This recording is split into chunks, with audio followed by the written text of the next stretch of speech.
Hi everyone, আজকে আমি চলে এসেছি আমার মামার বাড়ি। আর মামার বাড়ি এসেছি আর ঘুরতে যাব না তাই কি হয়, তাই তিনজনে আমরা রেডি হয়ে বিকালে বেরিয়ে পড়লাম ঘুরতে যাওয়ার জন্য।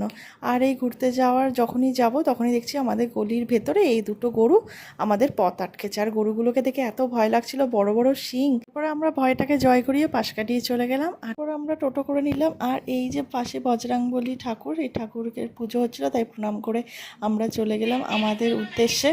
আমরা যাচ্ছি রাঙ্গলি মল। আর রাঙ্গলি মল যাওয়ার আগে আমরা বেলুড় মঠ হয়ে রাঙ্গলি মল গেছিলাম। এই যে আমরা পৌঁছে গেছি রাঙ্গলি মল। চলো এবার ভেতরে ঢোকা যাক। ভেতরে ঢুকে আমরা সব কটা দোকানই ভালোভাবে একটু ঘুরে নিলাম। আর বাইরে যা গরম, সবার আগে ভেতরে ঢুকে একটু এসির হাওয়া খেয়ে নিলাম। তারপরে আমরা গেছিলাম ওপরেও যাবো ভেবেছি, কিন্তু বুলবুলি এই গাড়ি দেখে বায়না করলো গাড়ি চড়বে। তাই গাড়ি চড়া হয়ে যাওয়ার পর আমরা একটু ফটো টটো তুলে চলে গেলাম ফুড কোর্টে। যখন মলে এসেছি খেতে তো হবেই। তো ফার্স্টে অর্ডার দিয়ে দিয়েছিলাম KFCর কিছু, তারপরে মকটেল। তো তার